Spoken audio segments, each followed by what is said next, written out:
Magandang araw mga kaibigan.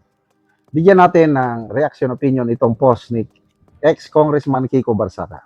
Sabi niya, Senator Hontiveros' plan to ban violent video games like Mobile Legends and Roblox was also the initial response of the American government when they first had school shootings, which failed.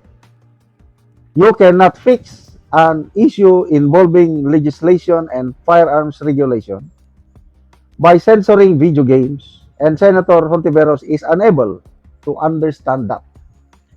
Risa Hontiveros is one of our oldest politicians. Sakit naman ito. Matanda ka na daw. But she sadly does not have the wisdom to match her age. Masakit yun. Isa sa pinakamatandang politiko, si Riz Hontiveros. Sino bang mga matatandang politiko? Sa Senado ha? Sino bang pinakamatanda? Lacson and Soto. Yan, matatanda na yan eh. Dahil nakailang term nata. Pang-apat na term nata ni Lacson at Soto. Matanda na si Lacson and Soto. Sino pa? Excuse me ha? Lito Lapid, may edad-edad na rin. Meron pa bang matanda? Anyway, grabe talaga ang mass shootings sa US. At ang tinuturong dahilan ay dahil sa yung firearms. Yung madali ka kasing depende sa state. Madali kang makabili ng baril doon. Kaya kung may easy access ka sa mga baril, kaya yun.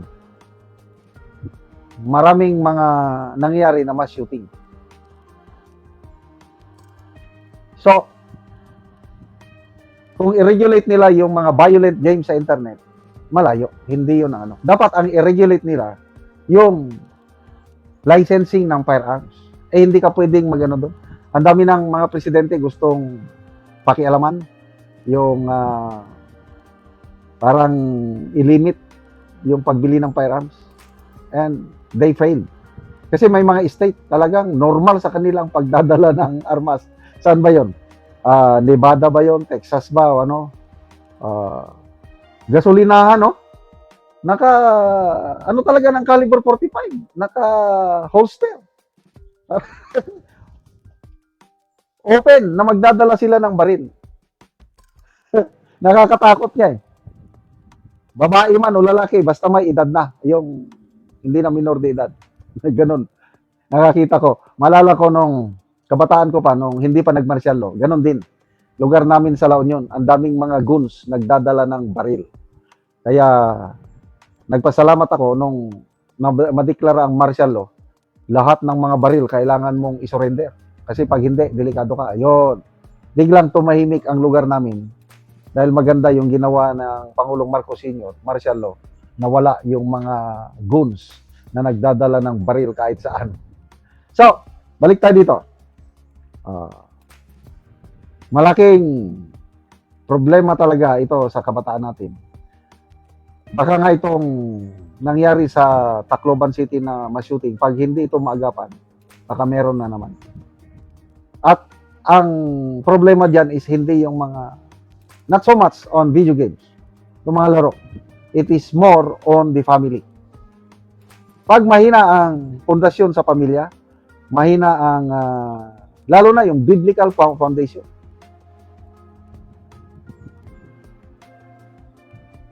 Magkakaroon ng mahinang pamilya. Dapat yung nanay at tatay, yung relasyon nila, importante yan. Kaya ako, kaming mag-asawa, hindi naman perfecto ang aming relasyon mag-asawa. Kaya lang, we made it a point na kung ano man ang hindi namin pagkakaunawan, i-resolve namin, ibigay namin sa Panginoon, and sa awa ng Diyos, nare-resolve ang aming sigalot na mag-asawa sa tulong ng Panginoon. Ginawa naming referee ang Panginoon. Dahil referee ang Panginoon, kung boxing pa, iba pag sinabi na break, sabi ng referee, break talaga. Tapos kung anong desisyon ng referee, susundin ng magkatunggaling boxer. Ganon din ang marriage. Parang boxing everyday.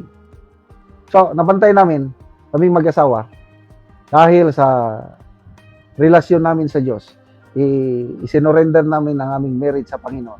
Gumanda yung kalagayan ng aming pamilya. Napalaki namin ang aming mga anak at mga apo ng matiwasay. At ang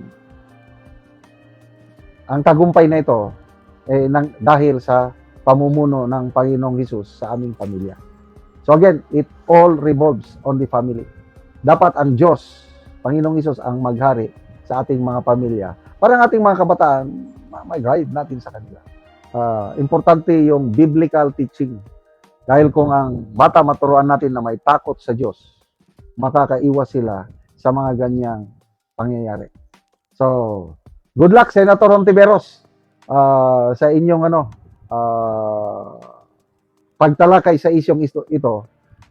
Kailangan nyo ng wisdom ng Panginoon para maagapan ang anumang problema involving sa ating mga kabataan. Salamat sa inyong pagsubaybay sa channel na ito. Nakakatulong kayo ng malaki sa tribong Talanding ng Bukidnon dahil ang sweldo natin sa channel na ito is pantulong po sa tribo. Namimigay tayo ng libreng yero at pako para makapagpatayo naman sila ng mas maayos na tirahan. Panoorin nyo ang video na ito. Mong natagan og yero.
O karon managyod sa pag-ato o maayo na gid ka managyod sa pag so managyod Mahat sa Ginoo ug sa naghatag sa sin nga di na gyud mi maulanan.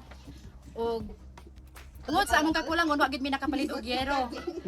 Kay among ginadlawan 200 ra gyud kulang ra gyud sa among tasatagaw sa matag-adlaw nga among palitonon diri sa balay.